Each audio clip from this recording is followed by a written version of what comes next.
Welcome to one more episode of Connecting the Dots with KK. As I've mentioned, because of my blindness, I keep my episodes raw and unedited because मैं dependent होकर time ज्यादा किसी भी काम के लिए नहीं लेना चाहता जस्ट इन केस एडिटिंग के लिए बहुत समय लग जाता है सो आई डिसाइडेड कि I keep my videos my episodes raw and unedited and I believe you are getting good insights through the stories and content so आइए आज देखते हैं हमारे स्टोर बॉक्स में क्या है। आज के स्टोर बॉक्स में कहानी है एक किसान की, एक छोटे से गांव के किसान की, जिसने कंसिस्टेंसी का एक एग्जाम्पल सेट करके हमें लेसन सिखाया है। आइए सीखते हैं उस किसान से, एक छोटे से गांव के किसान से। ये कहानी एक छोटे से गांव की है जहां पर लोगों का मेन सोर्स ऑफ इनकम था फार्मिंग, खेती। रोज का यही दिनचर्या था उनका, सुबह उठकर खेती बाड़ी करना, शाम को लौटकर घर आना, गपशप के लिए थोड़े दोस्तों से मिलना और रात होते ही सो जाना। यही सब चलता था हर रोज। एक दिन इंद्र उनके गांव में चक्कर लगा रहे थे, पर लोग उन्हें पहचान नहीं पाए कि वो इंद्र हैं। और बातचीत में कुछ कुछ ऐसा हो गया कि उनकी बातचीत में भगवान इंद्र को गुस्सा आ गया और उन्होंने गुस्से में आकर उन्हें श्राप दे दिया कि अगले 14 साल तक तुम्हारे गांव में मैं बारिश नहीं होने दूंगा। ये तुम्हारे लिए श्राप है। अब लोगों ने कहा कि हम पहचान नहीं पाए, हमारी गलती को माफ कर दीजिए। बट इंद्र ने बोला कि ये अब श्राप है, अब तो तुम्हें इसे झेलना होगा। बस ये कहकर वो निकलने वाले थे कि गांव वालों ने पूछ लिया कि अब श्राप तो दे दिया, इसका सोल्यूशन भी बताते चलिए। इसका एक उन्होंने बोला एक सोल्यूशन तो ये है कि आप 14 साल बिना बारिश के निकाल लीजिए। बट आप इस बात पर सोच सकते हैं कि एक किसान बिना बारिश के क्या कर लेगा, जिसका मेन सोर्स ऑफ इनकम ही खेती से होता है। बिना बारिश के तो खेती बाड़ी हो नहीं सकती। और दूसरी बात, सोल्यूशन में इंद्र ने ये कहा कि अगर शिव बाबा, भगवान शिव डमरू बजा दें तो बारिश इमीडिएट होगी इररिस्पेक्टिव ऑफ माय कर्स। ये सुनकर इंद्र वहां से निकल गए। अब लोगों ने डिसाइड किया कि चलो भगवान शिव के पास चलते हैं और उन्हें रिक्वेस्ट करते हैं कि वो डमरू बजाएं। पर कहते हैं कि इंद्र बहुत स्मार्ट था। गांव वालों से पहले वो शिव के पास पहुंच गए, भगवान शिव के पास, और उन्होंने बताया कि ऐसे कहानी हुई है और मैंने इन्हें श्राप दिया है। बदले में as a part of solution मैंने बोला है कि जब भी शिव भगवान डमरू बजा देंगे तो बारिश हो जाएगी। तो मैं आपसे रिक्वेस्ट करता हूँ कि आप 14 साल के लिए मुझे वरदान दे कि आप समाधि में चले जाएंगे और एटलीस्ट डमरू नहीं बजाएंगे। तो डमरू ना बजाने का वरदान इंद्र मांग के चला गया। और जब गांव वाले वहां पे पहुंचे तो भगवान शिव के गेट कीपर ने उन्हें रोक लिया और बोला कि भगवान सब ध्यान में है और वो उन्हें डिस्टर्ब करना सही नहीं। गांव के लोगों ने बहुत रिक्वेस्ट करी बट गेट कीपर ने नहीं सुना। उन्हें निराश होकर वापस अपने गांव लौटना पड़ा। जब गांव के लोग वापस आए तो मीटिंग हुई कि अब करें क्या, क्योंकि बारिश तो नहीं होगी। रात हो गई, सो गए। अगले दिन सारे लोग फिर से गांव के कोने में इकट्ठा होकर बात ही कर रहे थे कि क्या करे क्या करे, कैसे अब दिन निकलेंगे, अपने खर्चे कैसे, एक्सपेंसेस का क्या होगा, हम तो भूखे मर जाएंगे। ये सोचकर कुछ लोगों ने डिसाइड किया कि वो गांव छोड़कर चले जाएंगे कुछ सोर्स ऑफ इनकम ढूंढने के लिए। कुछ गांव के लोग वहीं रहे। और जब ये मीटिंग रोज चल रही थी और एक दिन गांव के लोगों ने देखा कि एक लड़का अपना हल और अपनी बैल को लेकर अपने खेत की तरफ जा रहा था।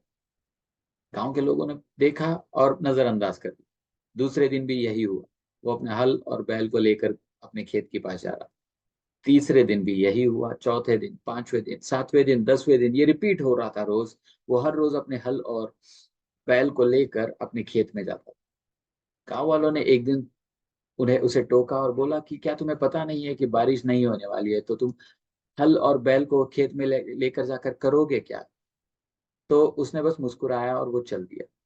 जब अगले दिन फिर से गांव के लोगों ने देखा तो उन्होंने उसको छेड़ा कि ये पागल हो गया है, इसको पता है कि गांव हमें हम श्रापित हैं, गांव में बारिश नहीं होने वाली है, फिर भी ये खेत में जाकर बेफिजूल फिजूल की मेहनत कर रहा है। ये हर रोज चल रहा था।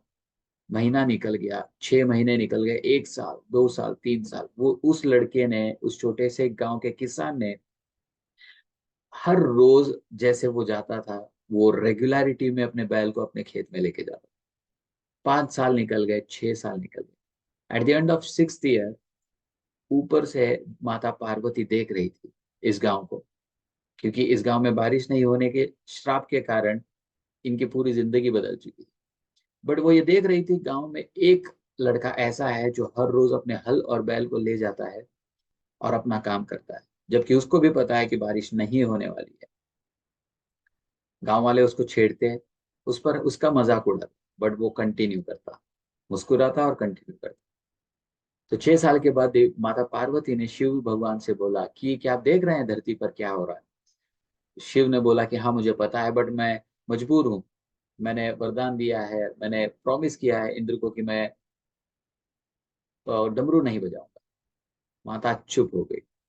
तो गांव में एक दिन एक आदमी ने उसको पूछा कि तू रोज हल और बैल क्यों ले जाता है? उस लड़के से किसी ने पूछा, तो उसने मुस्कुराते हुए कहा, मुझे पता है कि 14 साल तक बारिश नहीं होने वाली, लेकिन 14 साल तक मैं बैठकर करूंगा भी क्या? 14 साल के बाद मुझे अगर हल चलाना नहीं आया और मैं खेती बाड़ी नहीं कर पाया, मेरी प्रैक्टिस जो है, मेरी एक्सपर्टीज अगर वो कम हो गई, तो मैं कैसे काम कर पाऊंगा? एटलीस्ट इसका तो होप है कि 14 साल के बाद बारिश होगी।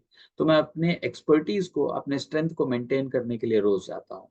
दैट इज वाई वो रोज जाता था। माता सुन रही थी, माता पार्वती ये सुन रही थी, और उन्होंने फिर से शिव भगवान को बोला कि आपने उस लड़के का जवाब सुना? भगवान शिव बोले, हाँ मैंने सुना। अब ये ऑलमोस्ट अब 7 साल निकल चुके थे। 50% ऑफ टाइम वॉज गॉन, 50% बाकी था।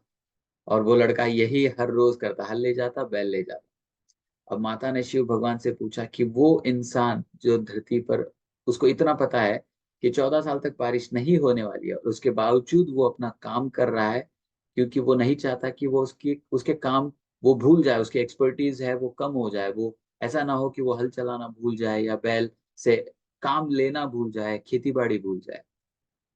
ये सुनकर माता पार्वती ने भगवान शिव को पिंच किया कि कहीं ऐसा ना हो जाए भगवान की 14 साल के बाद आप भी डमरू चलाना भूल जाए। भगवान ने बोला, ऐसे कैसे हो सकता है? 7 साल में तो नहीं भूला मैं, अभी आगे कैसे भूलूंगा? तो बोला, कोई गारंटी तो नहीं है, क्योंकि 7 साल से आपने डमरू नहीं बजाया, तो हमें पता भी नहीं है, शायद आप भूल गए होंगे। भगवान शिव बोले, ऐसे कैसे हो सकता है? देखो मैं डमरू, भगवान ने डमरू उठाया और उन्होंने बजा दिया। माता ने बोला, डमरू तो बजाना नहीं भूले, लेकिन इसका फायदा कहीं और हुआ। धरती पर प्रॉमिस, जो श्राप था उसका सोल्यूशन ये था कि डमरू अगर भगवान शिव भगवान बजा दें, तो उसका श्राप से बचने का सोल्यूशन था, और वो बारिश होगी।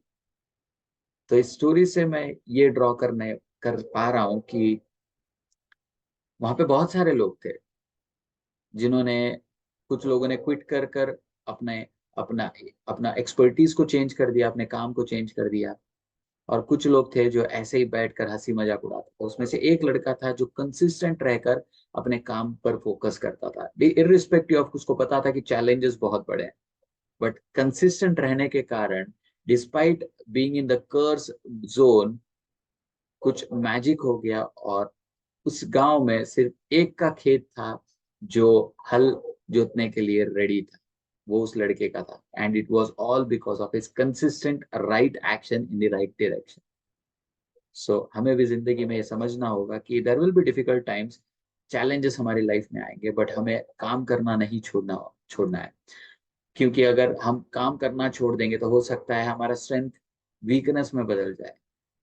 हमें अपनी वीकनेसेस को स्ट्रेंथ में बदलना है, ना कि अपने वीकनेस को, और वीकनेस अपने हमें अपने वीकनेसेस को स्ट्रेंथ में बदलना है, ना कि अपने स्ट्रेंथ को वीकनेस। राइट? सो इस स्टोरी से हम ये समझ पा रहे हैं कि being consistent despite all the challenges is very very important. I believe you got the right message. This is Kushal Kulkarni, KK for short. I'll see you in the next episode with a new message and new story. Thank you.